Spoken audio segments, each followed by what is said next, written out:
Hello and welcome back. देखें, modern Indian history आपने बोला स्टार्ट करें सर, सभी एग्जाम में आती है तो मैं आपके लिए स्टार्ट कर रहा हूं। देखें, स्टार्ट करने से पहले आप मेरे को आपको 5 मिनट या 2 मिनट आपके लूंगा। आप समझ लेना ध्यान से। देखो, पढ़ना क्या, मॉडर्न इंडिया बहुत बड़ी है। मॉडर्न इंडिया बहुत बड़ी है। 1 मिनट के लिए मैं, देखो, जिस प्लेलिस्ट में आप ये वीडियो देखोगे ना, वो पूरी की पूरी मॉडर्न इंडिया प्लेलिस्ट है। Modern Indian history for competitive exam, ये पूरी की पूरी प्लेलिस्ट है, आप उसको देख सकते हैं। ठीक है, इससे पहले भी इसमें कुछ वीडियोस आप पहली बार देख रहे हैं तो मैं आपको बता रहा हूं आपको पढ़ना क्या है। देखो, ठीक है, मैं सिर्फ आपको बता रहा हूं जेके एसएसबी के एग्जाम पॉइंट ऑफ व्यू से, या मार्क माय वर्ड, मैंने क्या बोला, जेके एसएसबी के एग्जाम पॉइंट ऑफ व्यू से बता रहा हूं। और मैं किसकी बात करने जा रहा हूं, मैं आपके साथ बात करूंगा मॉडर्न इंडियन हिस्ट्री की। मॉडर्न इंडियन हिस्ट्री की बात कर रहा हूं, आप समझना ध्यान से, क्योंकि तुम लग जाते हो पढ़ना, पता है नहीं कि पढ़ना क्या है, ना ही कोई बता रहा है। ठीक है, अब समझ लें, पहले इत्मीनान से 2 मिनट दे दें मेरे को, आपको बताता हूं क्या पढ़ना है आपको। ठीक है, मॉडर्न इंडियन हिस्ट्री। देखो, मॉडर्न इंडियन हिस्ट्री आपकी कब से स्टार्ट हो जाती है? लगभग आप बोलेंगे सर 1600 से स्टार्ट हो जाती है। 1600 से स्टार्ट हो जाती है। ठीक है जी, अब इस 1600 में स्टार्ट हो जाएगा तो आप देखेंगे एक तो यूरोपियंस आएंगे, advent of Europeans, advent of Europeans. ठीक है, इस पे मैंने वीडियोस बना दी हुई है, इस पे मैंने वीडियोस बना दी हुई है। ठीक है, जब यूरोपियंस आ रहे थे तो मुगलों का डिक्लाइन हो रहा था। ठीक है जी, तो अगला जो टॉपिक है वो है डिक्लाइन ऑफ मुगल्स। ठीक है, ये टॉपिक होते हैं, मैं आपको बता रहा हूं। ठीक है, डिक्लाइन ऑफ मुगल्स। ठीक है, अब रेगुलर वीडियो आएगी हिस्ट्री की और स्पेशलाइजेशन की, ये 2 वीडियोस आपको रोज मिलेंगी, हिस्ट्री की और स्पेशलाइजेशन की, जब तक हिस्ट्री खत्म नहीं होती। ठीक है, डिक्लाइन ऑफ मुगल्स, मुगलों का डिक्लाइन। और आप देखेंगे बहादुर शाह जो था, ठीक है, सॉरी, औरंगजेब के बाद में जितने भी आए सारे वीक रूलर्स थे। वो मैंने पिछली वीडियो में आपने कंप्लीट कर दिया, ये दोनों टॉपिक हमने पढ़ लिए हुए हैं। ठीक है, तीसरा आप देखेंगे emergence of new state, emergence of new state. ठीक है जी, जैसे ही मुगल डिक्लाइन होंगे, एक तो यूरोपियंस बढ़ रहे होंगे और तीसरी लोकल पावर्स जो है, फॉर एग्जांपल के लिए निजाम ऑफ हैदराबाद बढ़ रहा होगा, मराठास बढ़ रहे होंगे, पंजाब में सिख बढ़ रहे होंगे, तो इनको बोलेंगे इमरजेंस ऑफ न्यू स्टेट्स। ठीक है दोस्तों, ये इनको अगर आप छोड़ भी देंगे कोई प्रॉब्लम नहीं है, जेके एसएसबी यहां से सवाल नहीं पूछता। ठीक है, अब दोस्तों उसके बाद में हमारी शुरू होता है अगला एक topic, rice of British, rise of British. ठीक है, राइज ऑफ ब्रिटिश। दोस्तों, राइज करने के लिए ब्रिटिशर्स को क्या करना पड़ेगा? पावर्स को हराना पड़ेगा, पावर्स को हराना पड़ेगा। ठीक है, एक तो यूरोपियंस को हराना पड़ेगा, यूरोपियंस जो यहां पे आए हुए हैं बिजनेस करने के लिए, इनको भगाना पड़ेगा। दूसरा, इंडियंस को भी हराना पड़ेगा, इंडियंस को भी हराना पड़ेगा। तो ये दोस्तों आप देखेंगे इनका राइज कैसे होगा। आज का टॉपिक है हमारा राइज ऑफ ब्रिटिश। ठीक है, इसमें बहुत बहुत इंपॉर्टेंट बातें होंगी दोस्तों, battle of Plassey, battle of Buxar, treaty of Allahabad, ये बहुत ज्यादा इंपॉर्टेंट। ठीक है, तो पहले तो आप देखेंगे कैसे ये बैटल्स लड़ के बाकियों को हराएंगे। ठीक है, एक, और दूसरा जो बैटल्स में बच जाएंगे तो ये पॉलिसीज चला के हराएंगे दोस्तों, पॉलिसीज चला देंगे डिफरेंट। फॉर एग्जांपल के लिए सब्सिडरी अलायंस, सब्सिडरी अलायंस वो क्या है हम देखेंगे। डॉक्ट्रिन ऑफ लैप्स, बोला जिसका घर बच्चा नहीं होगा उसका स्टेट जो है इंग्लिश ईस्ट इंडिया कंपनी की हो जाएगी। ऐसी पॉलिसीज चलाई दोस्तों, इस आज की वीडियो में हमने ये पढ़ना है। ठीक है, एक ये टॉपिक होता दोस्तों। इसके बाद में आपका एक टॉपिक है revolt of 1857, revolt of 1857 topic, ये भी आपको पढ़ना है। देखो, आपको टॉपिक जो पढ़ने हैं जेके एसएसबी के लिए, बाकी छोड़ सकते हैं। देखो, आज का topic battle of Plassey, battle of Buxar, ये सारी बातें हम देखेंगे, क्यों बैटल्स हुई, किस तरीके से इंडियंस पहली बार हारे और इनका अंग्रेजों का दबदबा बनना शुरू हो गया दोस्तों।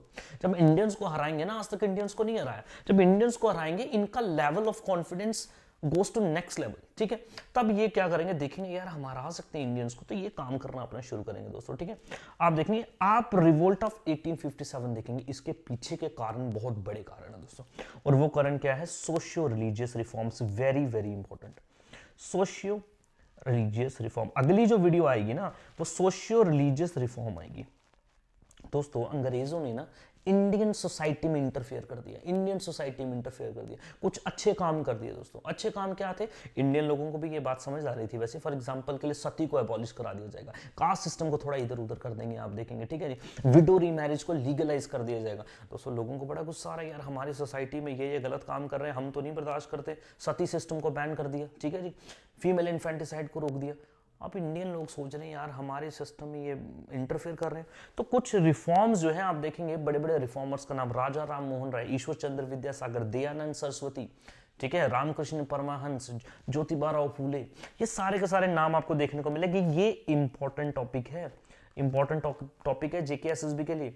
आज का टॉपिक राइज ऑफ ब्रिटिश, वो इसके बाद में आ जाएगा सोशियो रिलीजियस रिफॉर्म मूवमेंट 2।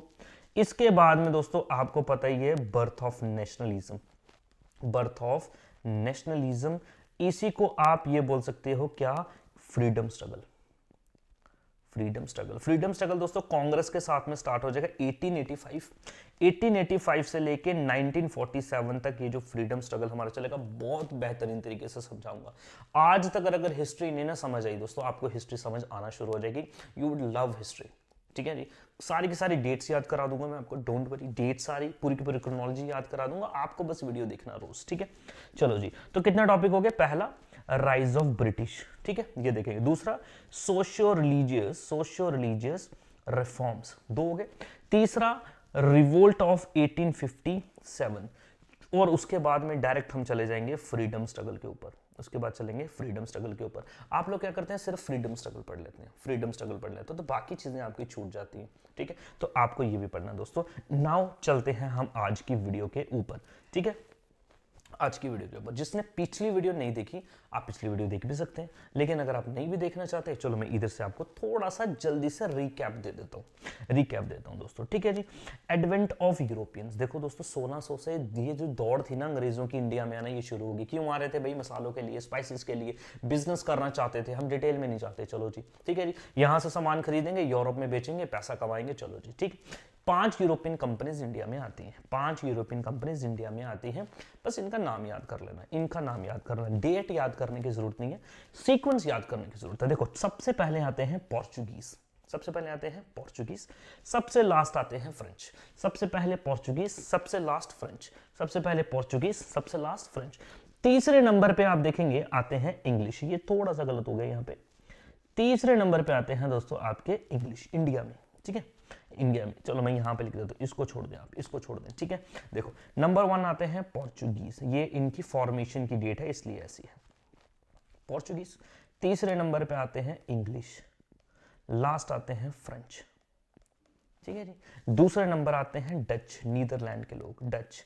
और चौथे नंबर पे आते हैं डेन्स, डेनमार्क के लोग दोस्तों, ठीक है। अब देखिए डच चले जाते हैं जल्दी टाइम से, ये अपने इंडोनेशिया में एस्टैब्लिश हो जाते हैं। डेन सब कुछ बेच बूझ के चले जाते हैं इंडिया से, ठीक है। तो इंडिया में जो बड़ी पावर्स बचती हैं, एक तो पोर्चुगीज, दूसरी इंग्लिश और तीसरी फ्रेंच। इनका आपस में भी पंगा चलता है दोस्तों। कितनी यूरोपियन पावर्स आई, 5। पहला पोर्चुगीज, लास्ट फ्रेंच, इंग्लिश तीसरे नंबर पे, आप याद रखेंगे दोस्तों, ठीक है। चलो जी, ब्रिटिश हो गए। 1600 में ये दोस्तों आते हैं, क्वीन एलिजाबेथ जो है इंग्लैंड की, वही तो है रानी, उन्होंने इनको भेजा, जाओ जी आप ट्रेड करो, जाओ जी आप ट्रेड करो। इनसे पहले ही, अंग्रेजों से पहले ही ब्रिटिश भी, आपके पोर्चुगीज भी आ चुके थे।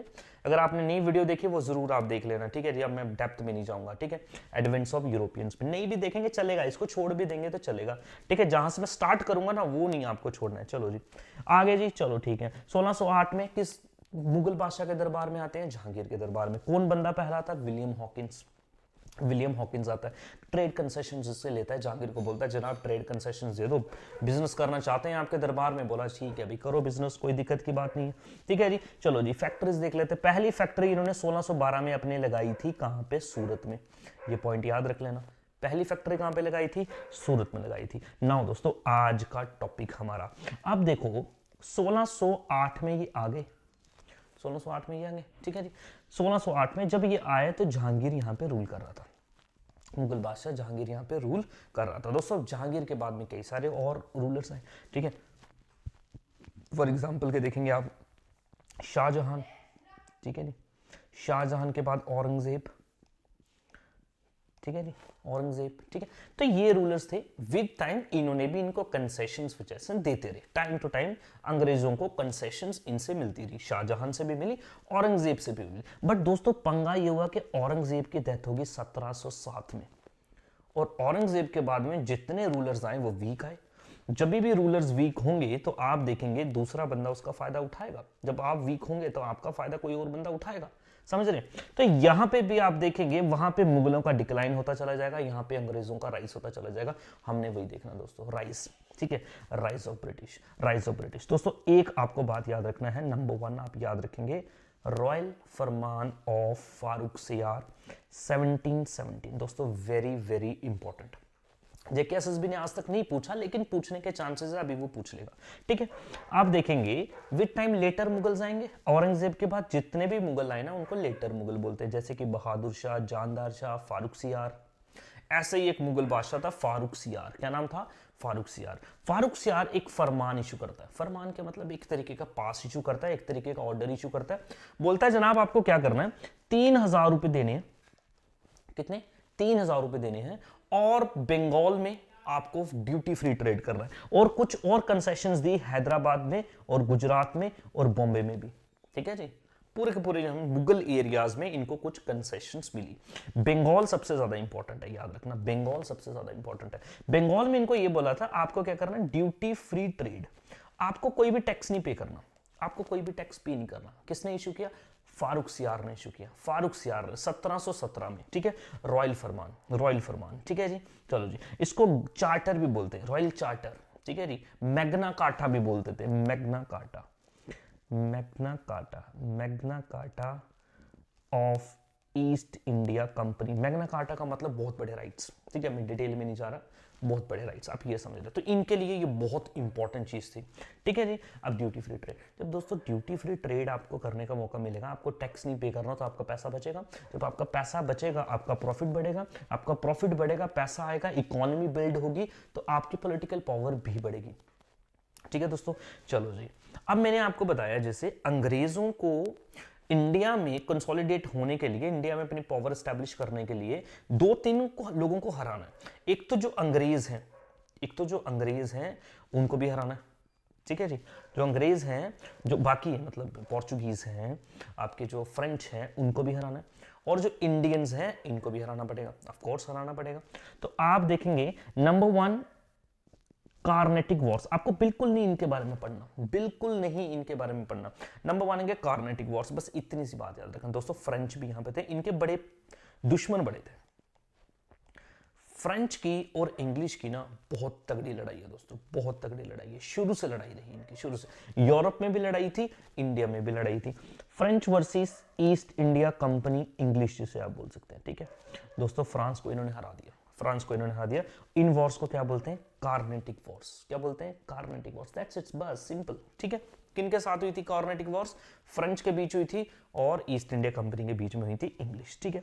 नाउ दोस्तों आता है इंडिया का ट्विस्ट। इंडिया का बेड़ा गर्क होना शुरू होगा यहां से, अब समझो कैसे।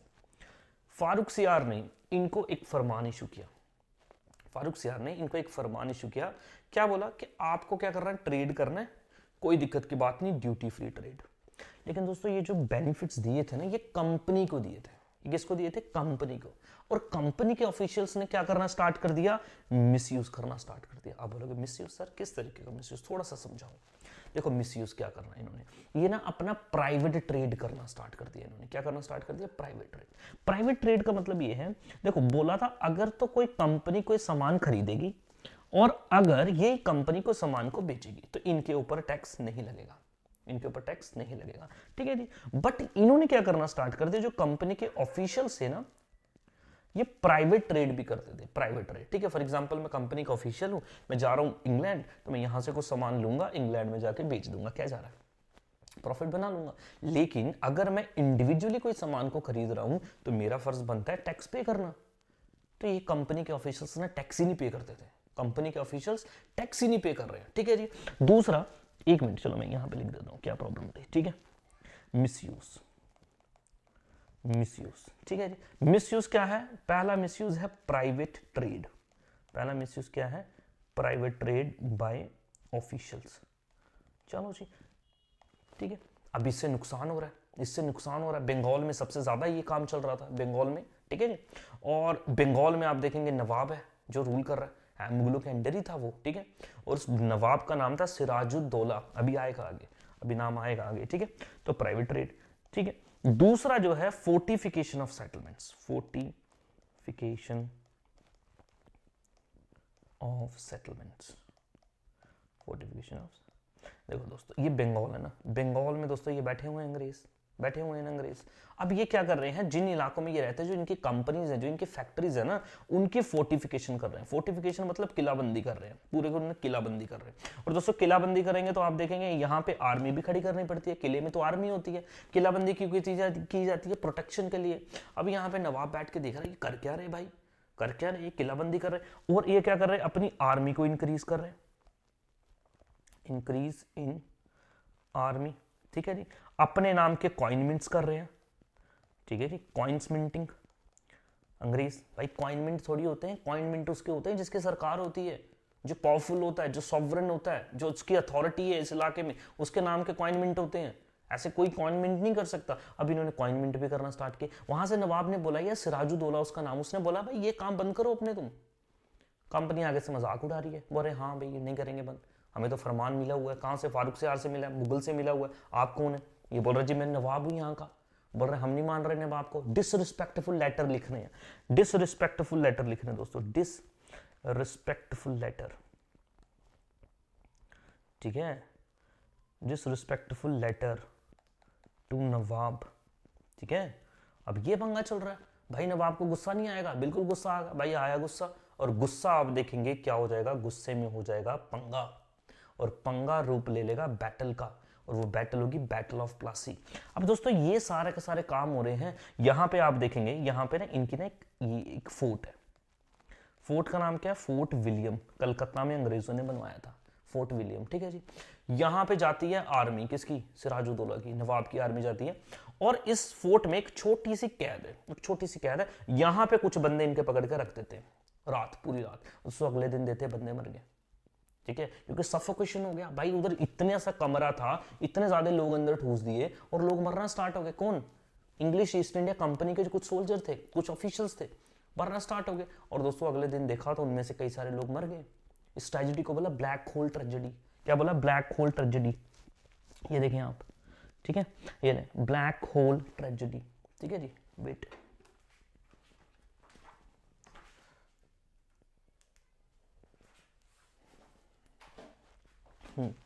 चलो जी, तो बोल दिया ब्लैक होल ट्रेजेडी हो गया, ठीक है। अब ब्लैक होल ट्रेजेडी देखो क्या, there was a small room in Fort William in Calcutta, छोटा सा कमरा था, where troops of nawab of Bengal Sirajuddaulah held 146 Britisher prisoner of war, ठीक है। ब्रिटिश आर्मी के कुछ बंदे, 146 बंदे छोटे से कमरे में बंद कर दिए दोस्तों।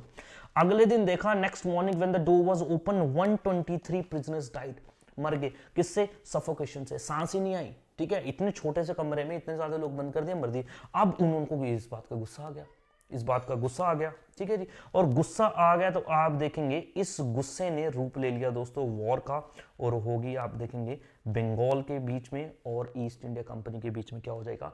वॉर हो जाएगा, ठीक है। वेरी इंपॉर्टेंट दोस्तों, ठीक है। और ये वॉर क्या थी दोस्तों? Battle of Plassey, battle of Plassey. Now दोस्तों battle of Plassey very important. देखो पॉइंट्स बताता हूं आपको, अब कौन अभी तक के कौन से पॉइंट इंपॉर्टेंट है, ठीक है। पहला, फारूक सियार का फरमान 1717, एक। दूसरा, फरमान का हुआ मिसयूज, फरमान का मिसयूज हुआ तो उसके बाद होगी black hole tragedy, black hole tragedy. Black hole tragedy का बदला लिया ईस्ट इंडिया कंपनी ने, हो जाएगी वॉर। और वो वॉर, वो बैटल क्या आती? Battle of Plassey, battle of Plassey. ये बंगाल में आपकी बैटल हो जाती है 1757, डेट इंपॉर्टेंट है 1757। तो आप ये बोल सकते, आपको ये पता है 1857 में रिवोल्ट हुआ था? हाँ जी बिल्कुल पता है। इसी के एग्जैक्ट 100 साल पहले पहली बैटल अंग्रेजों की हुई इंडियंस के साथ 1757 में। कौन सी? Battle of Plassey. दोस्तों no doubt battle of Plassey अंग्रेज जीतते हैं, बैटल ऑफ प्लासी अंग्रेज जीतते हैं, लेकिन जीतते कैसे हैं? धोखे से, धोखे से, ठीक है। सिराजुद्दौला यहाँ पे जो आपका देखेंगे नवाब है, सिराजुद्दौला जो नवाब है बंगाल का, इसका एक कमांडर इन चीफ है जिसका नाम मीर जाफर। क्या नाम है? मीर जाफर। अंग्रेज जो होते हैं इसके कमांडर इन चीफ को ब्राइब देके, करप्ट देके इसको बोलेंगे मीर जाफर आप एक काम करो, आप हमारा साथ दो, हम आपको अगला नवाब बनाएंगे। मीर जाफर ने बोला जनाब मैं और नवाब? इसको देख के परेशान हो गया, बोलेगा इसको खुश हो गया ये कि हाँ भाई मैं नवाब बनूंगा जी, बड़ी टौर में यहाँ से घूम रहा है। बोला जी आपको लड़ना नहीं है, जब हमारी फोर्स आएगी आपके साथ लड़ने के लिए आप नहीं लड़ोगे। बोला जनाब ठीक है जी नहीं लड़ूंगा। और ये नहीं लड़ा, जिस वजह से हार हो जाएगी सिराजुद्दौला की, इसके गद्दारी की वजह से दोस्तों। नाउ देखते हैं ये क्या बोलता है। The battle of Plassey took place between East India Company and nawab of Bengal Sirajuddaulah. Very important, नाम याद रखना है। बंगाल का नवाब कौन है बैटल ऑफ प्लासी के टाइम पे? सिराजुद्दौला, ठीक है जी। और सिराजुद्दौला का साथ देते हैं उसके फ्रेंच दोस्त। अंग्रेजों का तो दुश्मन है ना फ्रेंच, अंग्रेजों का दुश्मन है, तो जो अंग्रेजों का दुश्मन है फ्रांस उसका दोस्त है, फ्रांस उसका दोस्त है, ठीक है। चलो जी, इट वॉज फॉट ऑन 23 जून 1757, 23 जून ना याद करें, 1757 याद करना पड़ेगा दोस्तों। तो English east India company forces under Robert Clive, ये भी इंपॉर्टेंट है दोस्तों। इनका जो लीडर था ना, जो कमांडर था, जो लीड कर रहा था इस बैटल में, जो मेन रोल प्ले करता है, वो कौन है? Robert Clive. याद रखेंगे ये नाम, Robert Clive. East India company की तरफ से कौन है? Robert Clive. बंगाल की तरफ से कौन है? सिराजुद्दौला। और धोखा कौन देगा? मीर जाफर। ठीक है जी। Defeated the forces of Sirajuddaulah as Mir Jafar and Rai Bahadur, sorry Rai Bahadur नहीं, राय दुर्लभ, ये एक और बंदा है। ठीक है, आप इसको नहीं भी याद करेंगे चलेगा, आपको रखना है याद Mir Jafar. Mir Jafar, Mir Jafar commander in chief है, याद रखेंगे। Did not command their troops, इन्होंने कमांड ही नहीं दी। क्यों नहीं दी? बोला जी आपको बनाएंगे नवाब। नाउ दोस्तों, इस बैटल में अंग्रेज जीते। अंग्रेज जीते। अंग्रेज कैसे जीतेंगे? With the help of Mir Jafar. और मीर जाफर को अभी अगला नवाब बनाया जाता है, अगला नवाब बनाया जाता है। तो क्या रिजल्ट्स हुए दोस्तों? मीर जाफर वाज मेड नवाब। अब दोस्तों नवाब बनाया है तो ईस्ट इंडिया कंपनी पैसा मांगेगी इससे, अपनी टर्म्स पे चलाएगी। पपेट किंग बना लिया इसको, अपने हाथ का कठपुतली बना लिया, जो बोलेंगे वही करना पड़ेगा। बोलता है जनाब कर लेंगे, करना पड़ेगा, ऑफ कोर्स करना पड़ेगा। आपको किसी ने अगर कोई कुछ फेवर किया है तो आप तो देन उसको उल्टा वापस करना तो पड़ेगा। बिल्कुल जी। चलो जी, अब मीर जाफर को नवाब बना दिया। अब मीर जाफर ने क्या किया? Right to duty free trade in Bengal, Bihar and Orissa. दोस्तों उस टाइम पे जो बंगाल था ना, वो पूरा का पूरा ही होता है। बंगाल, बिहार, उड़ीसा, बांग्लादेश, असम, सभी मिला के बंगाल होता था। बहुत बड़ा प्रोविंस है, सबसे बड़ा प्रोविंस कौन है? बंगाल है। ठीक है, उस टाइम पे तो बंगाल का ड्यूटी फ्री ट्रेड, अभी बोला जी आप फ्री में ट्रेड करो जनाब, कोई चक्कर नहीं। पहले तो 3000 देने भी पड़ते थे, अभी वो भी नहीं देने, आप करो जी ट्रेड, कोई चक्कर नहीं। ठीक है जी।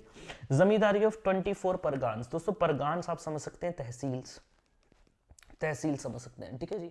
तो आप देखेंगे बंगाल में ऐसी 24 तहसील्स थी, वो भी किनको दे दी? अंग्रेजों को। अंग्रेजों को। यहां से आप टैक्स इकट्ठा करो, जो मर्जी करो जनाब, आपका खेती करवाओ आपकी, समझ रहे? ये भी। और आप देखेंगे 1,77 lakh rupees east India company को पे करता है कौन? मीर जाफर। मीर जाफर, समझ गए? इन्होंने बोला जी हमारा नुकसान हो गया, हमारे बंदे मर गए, आप एक काम करो, इतना पैसा दो हमें। वो बोलता है जनाब लो, आपने नवाब बनाया, जो मांगोगे दे देंगे। तो भाई देता है। ठीक है जी। लेकिन दोस्तों देखते ही देखते इनकी डिमांड्स इतनी बड़ी बढ़ने लगी। पहले तो बोला था बंगाल में जो ईस्ट इंडिया कंपनी है ना, हाँ सॉरी, बंगाल में जो ईस्ट इंडिया कंपनी है उसके जो सोल्जर्स हैं, उसका जो खर्चा है मीर जाफर आप उठा लो, मीर जाफर आप उठा लो, आपको नवाब बनाया आप उठाओ। मीर जाफर बोलता है जनाब ठीक है उठा लेंगे। फिर बाद में बोलते हैं काम करो, हमारा बंगाल में भी कुछ इलाका है, बंगाल में भी हमारा प्रोविंस है, हमारी आदमी, बंगाल का भी खर्चा उठा लो। ठीक है जी। और साथ में मद्रास का भी उठा लो। ये भाई हाथ जोड़ गया बंदा, तो भाई कैसे उठा लो? इसको तो लोग गालियां दे रहे हैं, इसको लोग पहले गालियां दे रहे हैं मीर जाफर को। क्यों गालियां दे रहे हैं? क्योंकि इंडियन लोगों के ऊपर टैक्स लग रहा था और ईस्ट इंडिया कंपनी के ऊपर कोई टैक्स नहीं लग रहा था, ड्यूटी फ्री ट्रेड हो गया। तो इस वजह से ईस्ट इंडिया कंपनी का सामान ज्यादा भी बिक रहा है यहाँ पे, और इंडियन लोगों का सामान भी नहीं बिक रहा, क्योंकि उनके ऊपर टैक्स लग रहा हुआ और क्योंकि वो महंगा सामान बेच रहे हैं। ऑफ कोर्स जिनके ऊपर टैक्स लगेगा वो सामान महंगा बिकेगा ना।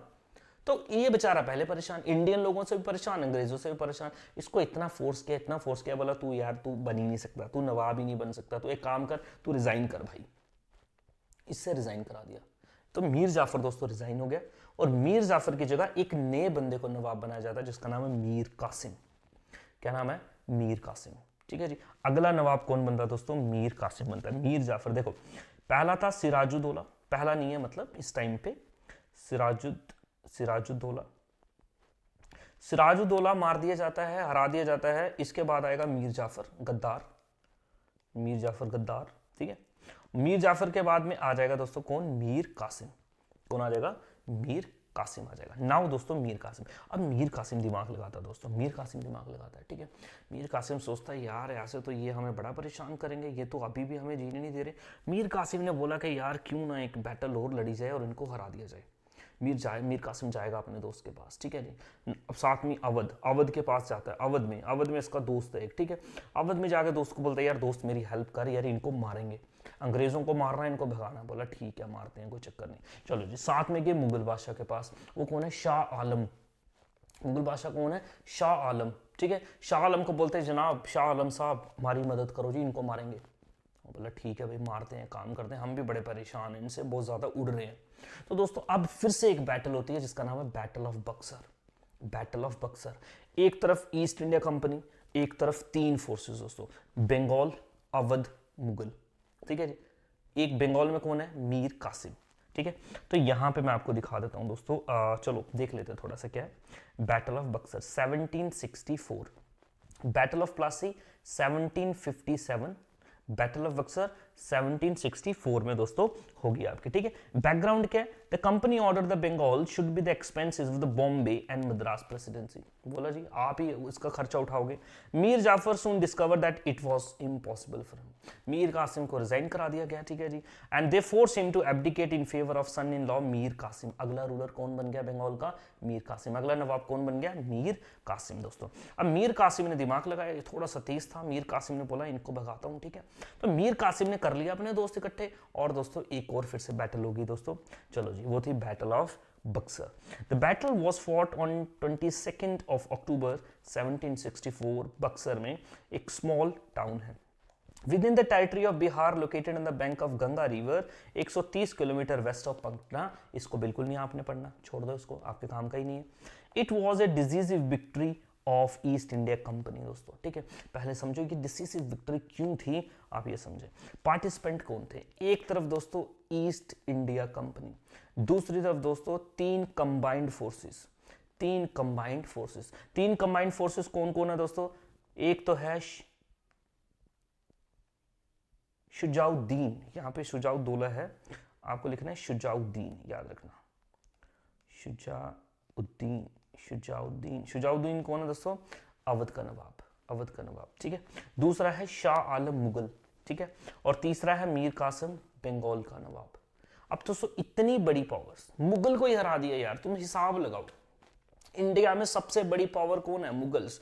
तो अभी तक मुगल कमजोर हो चुके हैं, नो डाउट कमजोर हो चुके हैं, लेकिन भाई अभी भी उनकी अथॉरिटी है, इतनी ज्यादा लोग उनको मानते हैं, सिंबॉलिकली हेड मानते हैं। अंग्रेज भी डरते हैं इनसे, हाँ भाई मुगल है यार, इतना कब्जा किया इन्होंने, इतना टाइम रूल किया इंडिया पे, कुछ ना कुछ पावर होगी। तो जब इतनी बड़ी पावर को हरा दिया तो इनके सामने कोई रुकेगा नहीं, रुकेगा। तो इनका कॉन्फिडेंस बढ़ गया, भाई, तीन पावर को हरा दी भाई, फिर हराते ही गए सबको।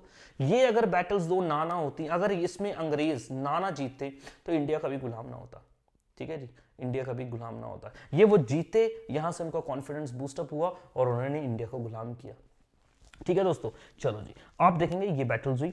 अब इस बैटल में जब ये जीते तो क्या हुआ, एक ट्रीटी साइन की, ट्रीटी ऑफ इलाहाबाद 1765, अगले साल 1765 में ट्रीटी ऑफ इलाहाबाद। और ट्रीटी में साइन क्या किया गया, देखो क्या बोला, the nawab was to disband most of the army. जो बंगाल का नवाब था ना मीर कासिम, बोला जी आर्मी को डिस्बैंड कर देने ज्यादातर।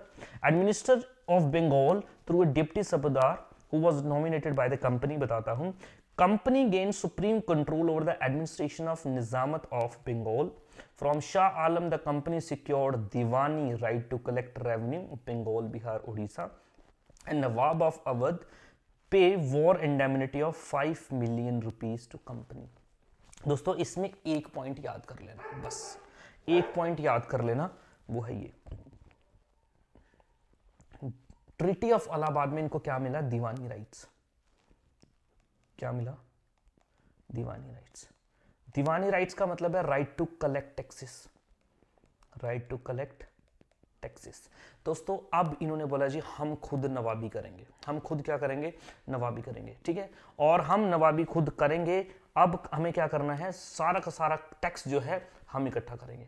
दोस्तों पहले क्या करते थे, टैक्स दिया करते थे, पहले टैक्स दिया करते थे, पेमेंट बाहर से पैसा मंगाते थे और उनको पैसा देना है, फिर प्रोडक्ट मिलेगा बेचना है। अभी दोस्तों यहां से ही पैसा लेना है, लोगों से टैक्स लेना है, उसी से पेमेंट कर देनी है, सामान मिलेगा, यूरोप में बेच देना, खूब पैसा। दोस्तों इसने इनकी इकोनॉमिक पावर को बढ़ाया, इकोनॉमिक पावर को बढ़ाया। और दोस्तों जब इकोनॉमिक पावर बढ़ती है ना तो वैसे ही इंसान हवा में उड़ता है, हवा में उड़ता, तो उनकी पॉलिटिकल पावर भी बढ़ती है। तो दोस्तों इनकी पॉलिटिकल पावर भी बढ़ी, इन्होंने ज्यादा से ज्यादा पैसा आर्मी पे खर्चा किया, ज्यादा मॉडर्नाइज आर्मी को यूज किया, लोगों को मारा इन्होंने।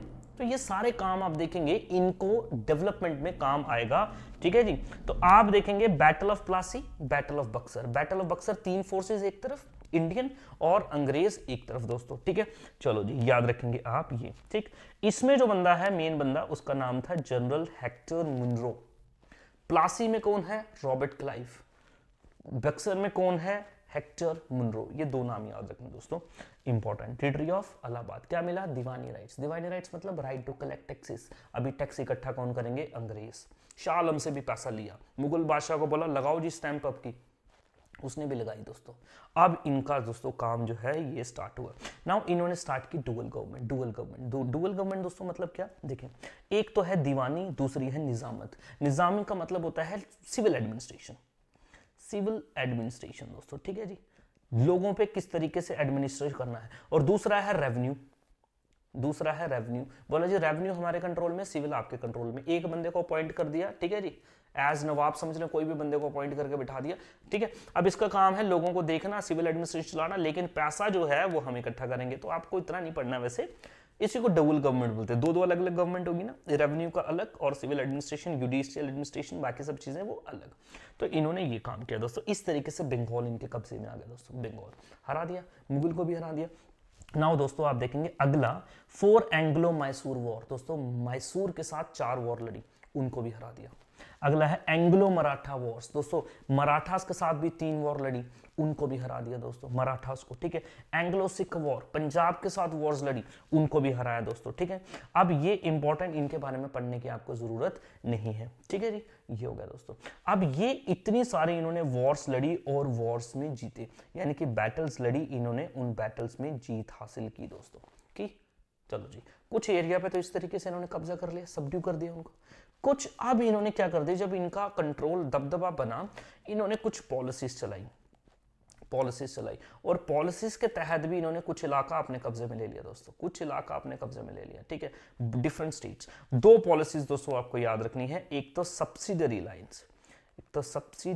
अलायंस, ठीक है नहीं, एक ये पॉलिसी है दोस्तों, और दूसरी है दोस्तों डॉक्ट्रिन ऑफ लैप्स। एक सब्सिडरी अलायंस और दूसरी doctrine of lapse. Very important, यहां से सवाल आपको पूछेगा सीधे ही, सब्सिडरी अलायंस कब चलाई गई, किसने चलाई? डॉक्ट्रिन ऑफ लैप्स का फीचर क्या है, क्या था डॉक्ट्रिन ऑफ लैप्स, आपको समझना दोस्तों। नंबर 1 था सब्सिडरी अलायंस। ये स्टार्ट किसने किया था? वेलेस्ली ने, रिचर्ड वेलेस्ली। सब्सिडरी अलायंस किसने चलाया था दोस्तों? रिचर्ड वेलेस्ली ने, ठीक है। कब चलाया था? 1798 में। इंपॉर्टेंट है, डेट आपको याद करनी, जो डेट इंपॉर्टेंट होगी मैं बताऊंगा आपको, डेट याद करनी है, ठीक है। सब्सिडरी अलायंस पे क्या किया, गए जी एक इंडियन रूलर के पास गए। हाँ जी भाई साहब, सर आपको पता ही है जो आपका साथ वाला जो रूलर है ये आप पे हमला करने वाला है। उसने बोला जनाब नहीं, मेरे को तो नहीं पता हमला करने वाला, वरना हम बताते हैं आपको हमला करने वाला आपके ऊपर, ठीक है जी। ये डर गया बंदा, तो आप टेंशन नहीं लो, हम हैं ना आपके साथ, ईस्ट इंडिया कंपनी आपके साथ है, आपका सपोर्ट करेगी। आपको क्या करना, हमारे अलाई बन जाओ, हमारे दोस्त बन जाओ, हमारे सब्सिडरी में आ जाओ, ठीक है जी। आप हमें ओवरलॉर्डशिप मान लो, अपना ओवरलॉर्ड मान लो, हमारे दोस्त बन जाओ, अलाई बन जाओ, ठीक है जी। बोले जनाब बन जाते हैं अलाई, ठीक है जी। बोलते हैं अलाई बन जाते हैं। अब इन्होंने बोला जी ठीक है अलाई बन जाए, पेपर पे करो साइन। सर क्या करना होगा? करना कुछ नहीं है, बस आपको हमारा एक रेसिडेंस अपने दरबार में बिठाना, जी बिठा लेंगे, ठीक है जी। हमारी आर्मी आपको बचाएगी, ठीक है सर, ठीक है जी। लेकिन आपको आर्मी के लिए पेमेंट करनी पड़ेगी, आर्मी के लिए पेमेंट करने के। दोस्त मैं यहां पे लिख देता हूं सब्सिडरी अलायंस के फीचर, ठीक है जी। चलो जी, प्रोटेक्शन, सेफ्टी जो थी ना, protection by East India Company. अब प्रोटेक्शन ईस्ट इंडिया कंपनी करेगी, इंडियन किंग को क्या करना है, Indian king to disband his own army. अपनी आर्मी नहीं रखनी दोस्तों, इसको अपनी आर्मी नहीं रखनी, आर्मी इसको कौन बचाएगी? ईस्ट इंडिया कंपनी की आर्मी बचाएगी, ठीक है जी। इस इंडियन किंग को, जो भी ये इंडियन किंग होगा, इसको पेमेंट करनी पड़ेगी, हैज टू पे फॉर आर्मी। जो देखो इसको बचाएगी जो, तो उसके लिए पेमेंट करनी पड़ेगी। अगर ये पेमेंट नहीं हुई तो इसका कुछ एरिया क्या कर लेगी, ब्रिटिश सरकार कब्जा में कर लेगी, ईस्ट इंडिया कंपनी कब्जे में कर लेगी दोस्तों, ठीक है। तो बड़ी सारी ऐसे स्टेट्स ही इन्होंने अपने कब्जे में कर ली इस तरीके से, सब्सिडरी अलायंस, ठीक है जी। कई लोगों को अपना दोस्त बना के इन्होंने लूट लिया दोस्तों, सब्सिडरी अलायंस। आओ देखते हैं सब्सिडरी अलायंस। देखो subsidiary alliance introduce by Richard Wellesley, important है याद रखना दोस्तों। पहली जो स्टेट थी ना जो इन्होंने कब्जा किया सब्सिडरी अलायंस के अंडर, वो थी दोस्तों हैदराबाद। वो कौन थी? हैदराबाद। तो Nizam of Hyderabad was the first 1798। इसके अलावा और भी थे, जैसे कि मैसूर, और उसके बाद में नवाब ऑफ अवध, पेशवा मराठास, ठीक है जी, पेशवा। सिंधियाज वो भी मराठास थे, गायकवाड़ वो भी मराठास थे। दोस्तों ये 2-3 नाम आप याद रखना, पहला जरूरी है, पहला जरूरी है। पहली स्टेट कौन सी थी? हैदराबाद। ठीक है जी। ऐसे ही दूसरी पॉलिसी है दोस्तों डॉक्ट्रिन ऑफ लैप्स 1848। 1848 इसको किसने चलाया? डलहौजी ने। इसको किसने चलाया? डलहौजी ने। इसने क्या बोला? देखो दोस्तों, बोला अगर any king, any Indian king has no male heir, has no male heir, अगर कोई अपना बच्चा नहीं होगा जो सक्सीड करेगा, मान लो जी मैं किंग हूं, अगर मेरा कोई बेटा नहीं होगा, सपोज बेटा कौन सा? बायोलॉजिकल चाइल्ड होना चाहिए, लीगल हायर, एडॉप्टेड नहीं होना चाहिए। ठीक है, नहीं होगा तो मेरी जो स्टेट होगी वो लैप्स कर दी जाएगी। वो कौन कंट्रोल में ले लेगा? ईस्ट इंडिया कंपनी कंट्रोल में ले लेगी। दोस्तों आपने एक बड़ी अच्छी सी कहानी सुनी होगी रानी लक्ष्मीबाई की। रानी लक्ष्मीबाई लड़ती हैं, वो क्यों लड़ती हैं? क्योंकि उनकी स्टेट छीन ली जाती है उनसे अंडर डॉक्ट्रिन ऑफ लैप्स। तो ये सिंपल था दोस्तों, डॉक्ट्रिन ऑफ लैप्स, किसी का भी बेटा नहीं होगा उसकी स्टेट को छीन लिया जाएगा। तो कौन कौन सी स्टेट उन्होंने कैप्चर की? पहली स्टेट वेरी इंपॉर्टेंट आपको याद रखनी दोस्तों, सतारा। पहली स्टेट कौन सी थी? सतारा, महाराष्ट्र। उसके बाद में आप देखेंगे जयपुर बिहार में, संबलपुर उड़ीसा में, उदयपुर राजस्थान, झांसी उत्तर प्रदेश इन्होंने कब्जा किया, नागपुर महाराष्ट्र, ये सारी के सारी एरियाज इन्होंने आप देखेंगे डॉक्ट्रिन ऑफ लैप्स के अंडर इन्होंने दोस्तों कैप्चर किया था। डॉक्ट्रिन ऑफ लैप्स के अंडर वेरी इंपॉर्टेंट, दोबारा से सब्सिडरी लाइंस किसने चलाया? रिचर्ड वेलेस्ली ने। डॉक्ट्रिन ऑफ लैप किसने चलाया? डलहौजी ने। दोस्तों 1848 में डॉक्ट्रिन ऑफ लैप्स, 1798 में subsidiary lines, battle of Plassey 1757, battle of Buxar 1764, treaty of Allahabad 1765। ठीक है दोस्तों, पहली बैटल में ईस्ट इंडिया कंपनी की तरफ से लड़ा था रॉबर्ट क्लाइव प्लासी में, बक्सर में हेक्टर मुनरो, हेक्टर मुनरो में दोस्तों। ठीक है जी। पहले में आप देखेंगे नवाब जो था प्लासी में, उसका नाम था सिराजुद्दौला, उसको हरा दिया जाता है क्योंकि इनकी हेल्प करता है ये गद्दार मीर जाफर। मीर जाफर को हटाया, मीर कासिम को बिठाया। मीर कासिम अवध और मुगल बादशाह को साथ में लेके एक और बैटल लड़ता है दोस्तों, और ये बैटल लड़ी जाती है तो वो है बैटल ऑफ बक्सर।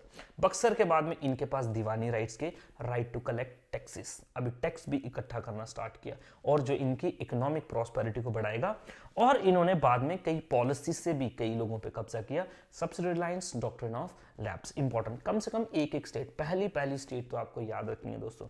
इस तरीके से इन्होंने कब्जा करना स्टार्ट किया दोस्तों, कईयों को लड़ाई के साथ, कईयों को पॉलिसीज के साथ। अब दोस्तों अगले वीडियो में हम पढ़ेंगे रिफॉर्म्स, क्या क्या रिफॉर्म्स हुए इनकी हेल्प की मदद से, और इस रिफॉर्म्स का आफ्टर मैथ आप देखेंगे रिवोल्ट ऑफ 1857।